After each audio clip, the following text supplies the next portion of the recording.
kita melihat bagaimanakah pasaran pekerjaan ketika ini, terutamanya pada suku pertama. Melihat kepada perkara ini, saya boleh kongsikan daripada Jabatan Perakap Malaysia, melihat pada prestasi awal tahun ini, bilangan penganggur dalam pasaran ketika ini telah menurun daripada suku tahun lepas, suku akhir 2025, daripada 508,000 turun sedikit kepada 506,000, iaitu penurunan sebanyak 0.4%.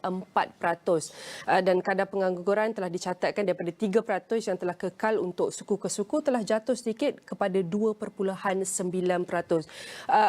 Selalunya kalau kita melihat kadar pengangguran menurun, selalu menunjukkan pemulihan dalam sektor pasaran kerja. Ia bermakna ramai dalam pasaran kerja ketika ini sudah mempunyai pekerjaan untuk menangani kos sara hidup pada ketika ini, dan bilangan penganggur kalau kita lihat daripada suku ke suku tahun 2024 telah mengalami kadar yang berterusan penurunan pengangguran, iaitu daripada 3.3%, dan antara prestasi terkini kita dapat saksikan ia telah jatuh bawah 3%, antara prestasi terkini 2.9% yang dapat kita saksikan pada suku pertama awal tahun ini. Dan jumlah penduduk bekerja telah direkodkan dalam komposisi paling tinggi adalah pekerja. Mereka merangkumi 76.3% dalam komposisi pasaran kerja di Malaysia ketika ini.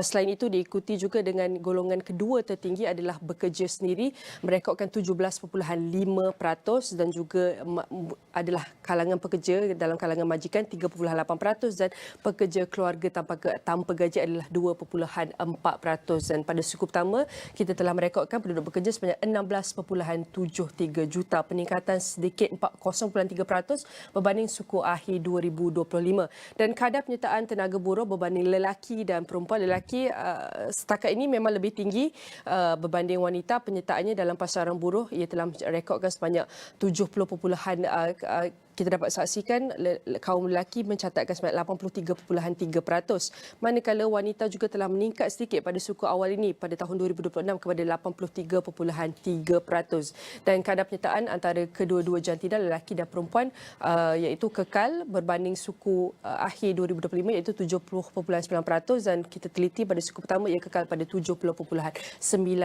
kadar penyertaan tenaga buruh di Malaysia setakat ini. Dan tenaga buruh kita dapat saksikan ia berada pada paras 17.23 juta, peningkatan sebanyak 0.3% berbanding suku akhir 2025 yang telah merekodkan pada 17.19 juta. Dan luar tenaga buruh juga telah mengalami sedikit peningkatan 0.2% yang telah direkodkan daripada 7.06 juta telah meningkat dan melonjak sedikit kepada 7.08 juta pada suku pertama tahun ini. Dan kategori iaitu luar tenaga buruh kebanyakannya mempunyai kerja rumah ataupun tanggungjawab keluarga yang merekodkan 45.1% untuk kerja rumah dan juga tanggungjawab keluarga. Inilah sebab mereka dalam kumpulan luar tenaga buruh, dan kita lihat sebab kedua tertinggi adalah kerana mereka bersekolah dan masih belajar dan mempunyai program latihan. Ini telah merekodkan komposisi sebanyak 40.1%.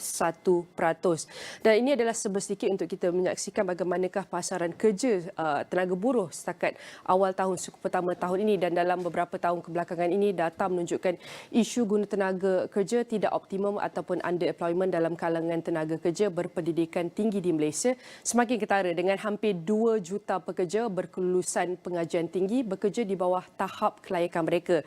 Pada masa yang sama, kecerdasan buatan atau AI kini semakin pantas mengambil alih tugasan analitikal, pentadbiran dan juga kreatif di tempat kerja, mengubah cara syarikat beroperasi dan membuat keputusan ataupun decision making tentang tenaga manusia.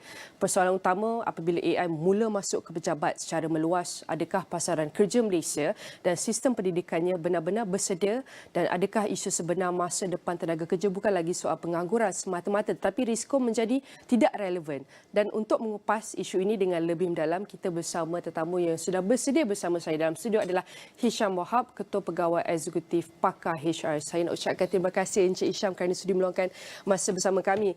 Jelas kalau kita lihat di skrin papan sesetuk ini menunjukkan prestasi daripada jumlah pengangguran dan berapakah jumlah tenaga kerja yang berada di pasaran kerja di Malaysia. Kita dapat lihat peningkatan pada awal suku ini menunjukkan semakin ramai yang berada di pasaran kerja yang memberi sumbangan kepada ekonomi negara ini. Namun kalau kita nak memahami Encik Hisham daripada data ini dan melihat lebih jauh dan lebih luas untuk kita faham keadaan ataupun prestasi pasaran kerja ini daripada apakah antara jurang-jurang dia, mungkin boleh kongsikan adakah data fakta underemployment hari ini sebenarnya petanda awal bahawa sistem pendidikan dan pasaran kerja Malaysia sudah mula tidak seiring melihat kepada perkembangan teknologi dan AI seumpamanya. Baik, terima kasih Israwani atas jemputan kali ini.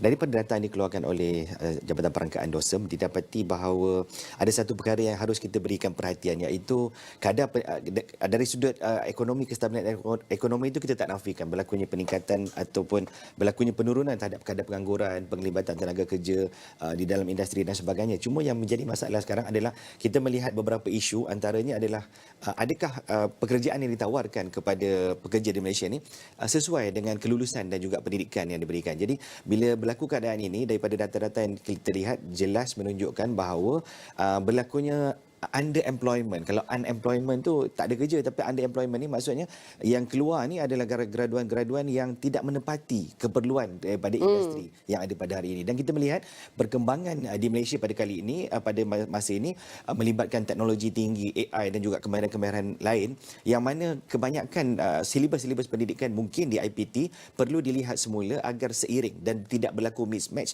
di antara penawaran kerja dengan penawaran graduan yang keluar daripada universiti. Baik, penting untuk kita meneliti satu aspek penting daripada apa Encik Hisham highlight tadi, apabila graduan yang keluar ini mereka mempunyai kemahiran yang mungkin tidak, kebanyakannya tidak menepati keperluan industri ini. Dan kalau kita keluar masuk industri dan banyak sekarang mungkin pelajar-pelajar masuk terkejut, banyak perkara ataupun kita lihat AI semakin mampu buat analytical, administrative dan juga creative task. Betul. Namun antara pekerjaan yang semakin boleh dikatakan kemahiran tidak lagi relevan sebagai industri sebab ramai je boleh ganti pekerjaan mereka ni. Namun bantu kami faham pekerjaan mana ataupun kategori pekerjaan yang mana di Malaysia paling berisiko terjejas akibat pertumbuhan pesat AI ini. Okey.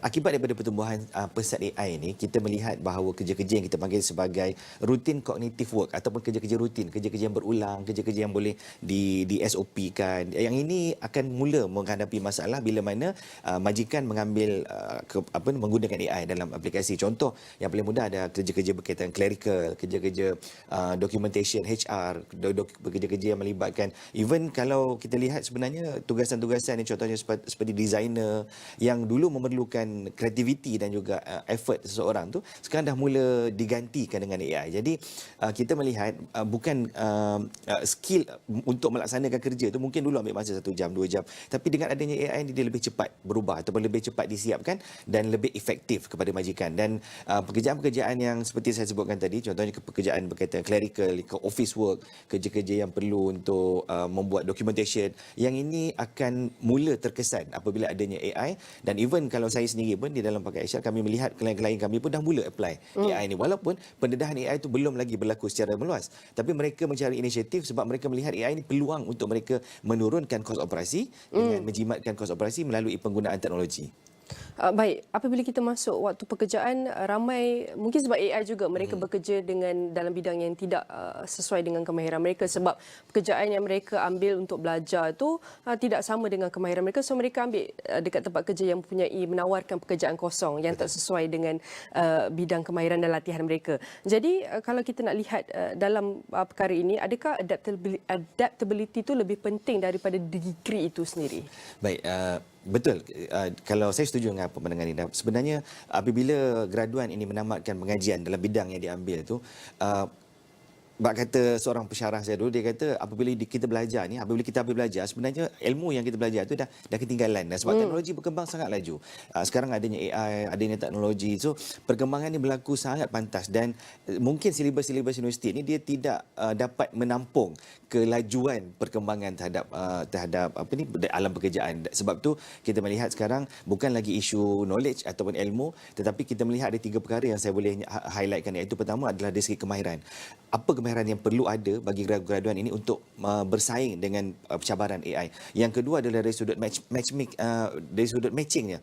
Pekerjaan macam bagaimana mereka nak memadankan antara apa yang mereka belajar dengan alam pekerjaan. Sebab alam pekerjaan sekarang mungkin tak sama dah 5 ataupun 10 tahun akan datang. Dan yang paling penting satu lagi ialah berkaitan dengan adaptability, yang mana graduan perlu mencari jalan bagaimana mereka boleh adapt dengan perkembangan semasa ini dengan meningkatkan kemahiran-kemahiran lain seperti kemahiran kognitif, kognitif, kemahiran communication skill yang lebih dan lain-lain kemahiran, supaya walaupun mereka masuk dalam industri, mungkin pekerjaan tersebut dah tak menggunakan kemahiran yang belajar universiti, tapi ada kemahiran lain yang boleh mereka gunakan untuk adapt dengan situasi semasa. Baik, itu adalah penting untuk kita latih mindset tu. Apakah antara kemahiran yang boleh kita dilakukan untuk tas-tas yang berlainan? Mungkin ada manfaat je, mungkin kita tidak nampak. Itu adalah antara perkara yang kita harus terokai. Melihat kepada data juga menunjukkan lebih kurang 2 juta tertiary educated workers pun masih underemployed hari ini. Apa akan jadi apabila semakin banyak syarikat mula menggunakan AI untuk reduce manpower dan menjimatkan kos ini? Apa antara risiko jangka panjang yang mungkin kita tak nampak sekarang? Okey, satu perkara yang harus diberikan perhatian oleh pembuat dasar, khususnya pihak berkuasa, adalah untuk melihat bagaimana untuk mengurangkan jurang antara graduan yang keluar ini dia boleh bekerja dalam bidang yang berkaitan. Kita melihat beberapa usaha yang berlaku 3-4 tahun yang lepas bila mana kerajaan mula intervene dalam contohnya dari segi penetapan gaji minimum, kemudian kerajaan membantu dari sudut penetapan gaji progresif. Sebenarnya inisiatif-inisiatif yang dibuat oleh kerajaan ini adalah untuk memastikan graduan yang keluar ini dia tetap relevan bila mereka berada di dalam pekerjaan. Dan kita melihat daripada data ini keluar oleh DOSEM ni adalah kebimbangan bagaimana 2 juta, hampir 2 juta, 1.93 juta mereka-mereka yang ada pendidikan, diploma, degree, mungkin ada master, mungkin ada PhD, tetapi tidak bekerja dalam bidang yang sepatutnya. Untuk menjadi sebuah negara yang mempunyai ekonomi, kalau dulu kita panggil ekonomi yang sentiasa boleh menyokong perkembangan negara, kita memerlukan graduan yang bekerja di dalam bidang yang sepatutnya.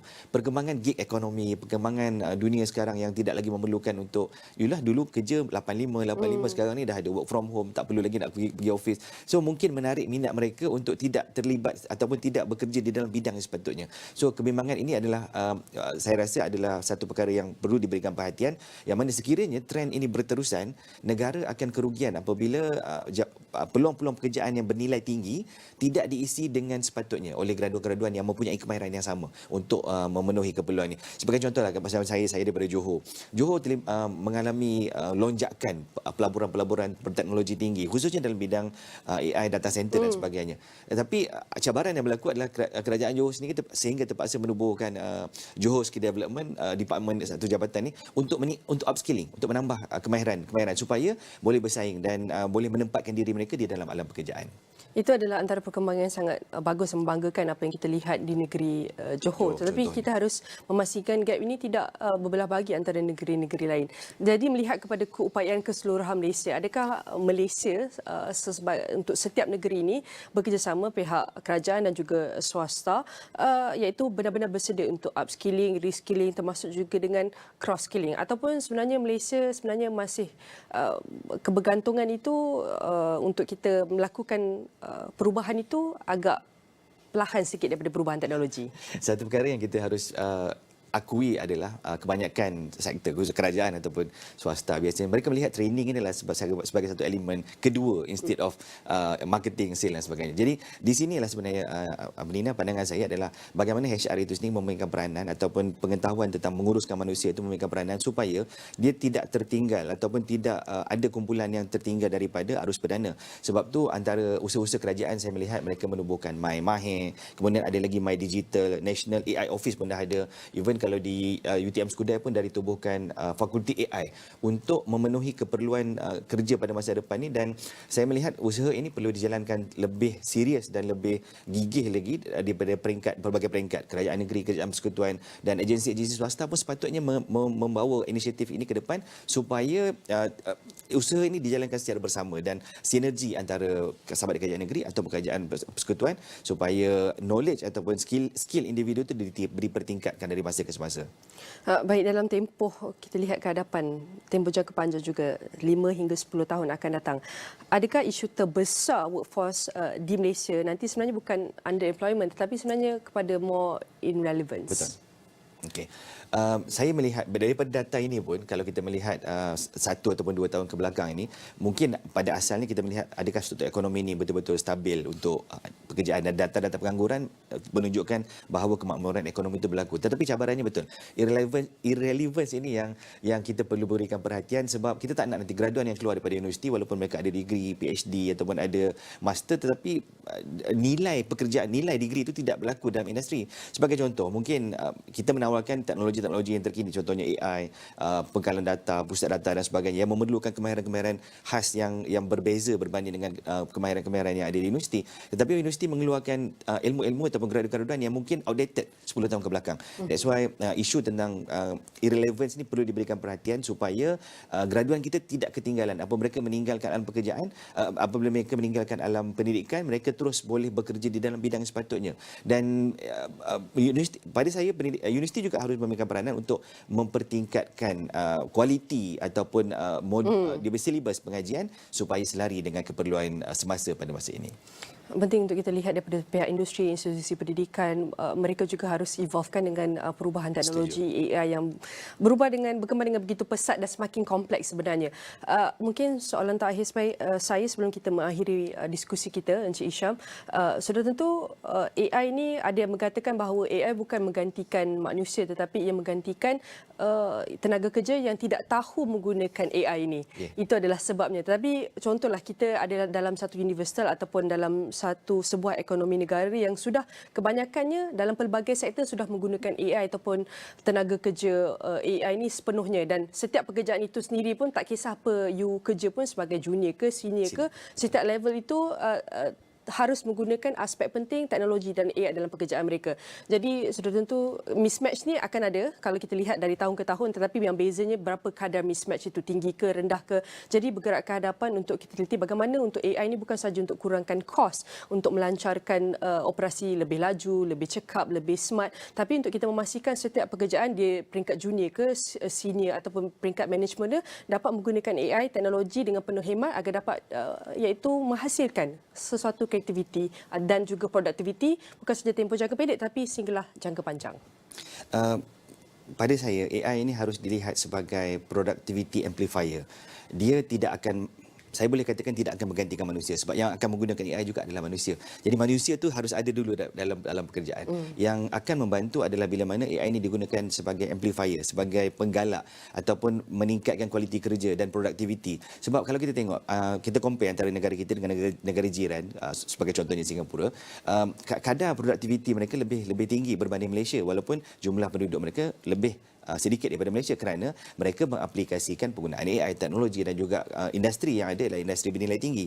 So dengan pelbagai inisiatif yang kerajaan sediakan, kemasukan pelabur yang sangat-sangat menggalakkan pada masa ini, saya melihat bahawa graduan perlu melihat AI ini sebagai satu elemen untuk membantu mereka meningkatkan nilai tambah dan bukan sebagai penghapus pekerjaan. Ramai orang menganggap apabila adanya AI hilang pekerjaan. Tidak. Manusia masih lagi diperlukan dalam industri. Soalnya manusia yang akan ada dalam industri, yang relevan dalam industri adalah manusia yang ada kemahiran AI yang membantu mereka menyelesaikan kerja dengan lebih cepat. Dan majikan akan sangat-sangat happy bila ada pekerja yang boleh memberikan produktiviti yang lebih berbanding dengan orang lain. Sebab mereka membayar dan ada kos-kos yang terpaksa ditanggung. Jadi dengan adanya AI sebagai amplifier kepada produktiviti, ini akan membantu untuk mewujudkan tenaga kerja yang lebih berkualiti, dalam masa yang sama dia menurunkan kos operasi syarikat khususnya SME di Malaysia. Baik. Seperti jelas, seperti yang Encik Hisham kongsikan bahawa nilai AI itu bagaimana untuk kita pastikan AI itu dapat memastikan iaitu penghasilan nilai yang lebih tinggi untuk setiap pekerjaan itu, dan bergerak ke hadapan. Apa yang paling penting seperti Encik Ishak Wahab kongsikan, melihat kepada pertubuhan penggunaan AI ini, mungkin kita jangan diminish lah daripada rules mereka ni. Kita harus tahu sebab teknologi AI ini memang akan ada bergerak ke hadapan, mereka akan tinggal bersama kami, tapi yang paling penting untuk kita stay relevant dalam industri untuk memastikan setiap tenaga kerja ataupun individu itu bukan sahaja stay relevant bererti, tapi mereka harus memastikan mereka ada juga kemahiran untuk memastikan mereka dapat iaitu berkembang pesat seperti mana perubahan teknologi dan AI. Sekali lagi saya nak ucapkan terima kasih kepada Encik Hisham Wahab, Ketua Pegawai Eksekutif Pakaian Syekh HR, kerana bantu kami bagaimanakah nasib tenaga ketika ini dan bagaimanakah haluan pasaran kerja Malaysia bergerak ke hadapan. Dan tentu kita akan bincangkan perkara yang sangat penting ini dari semasa ke semasa. Saya harap kita dapat jumpa lagi Encik Hisham. Terima kasih.